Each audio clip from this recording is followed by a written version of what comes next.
Assalamu alaikum. Welcome to Allah Loves. In this episode, I want to focus on independence, this idea of actually being independent. So obviously a person should seek to be in a place in which they are giving. The Prophet ﷺ mentioned, Inna Allah yuhibbul al-faqir al-muta'affif, that verily Allah loves a servant who is poor, yet at the same time maintains a sense of dignity, does not go out and beg, does not put themselves in a vulnerable situation, but instead tries to pick themselves up. Even if that person might have a big family, they still do their best to be as independent as possible.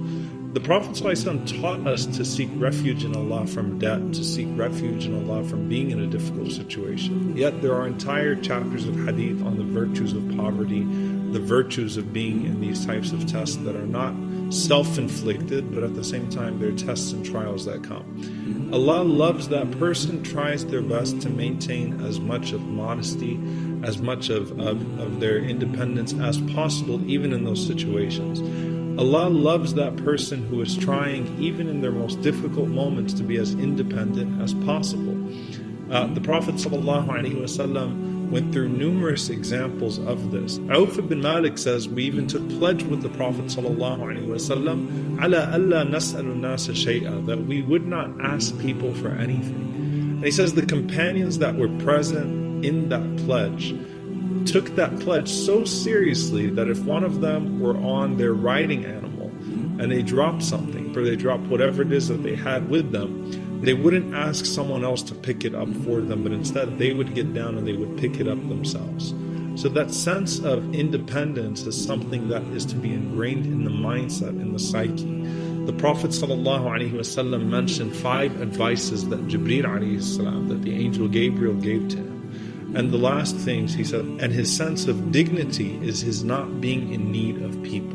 So a person should strive as much as they can to be always in a state of independence, whether it's financial, emotional, physical, whatever it may be. Now with that being said, if a person finds themselves in a situation where they are in need of help, obviously they should seek help. This is speaking to the mindset. Allah does not want us to suffer in silence. Allah subhanahu wa ta'ala simply wants us to not accept or resign ourselves to a position of weakness or to a position of being dependent, to try our best to not adopt it as a mindset. And that speaks to the same strength that the Prophet ﷺ mentioned. So we ask Allah to never allow us to be in need of anyone but Him, to make us people that always strive for His goodness and strength, and to make us a people that are independent of all things but Him. Allahumma ameen.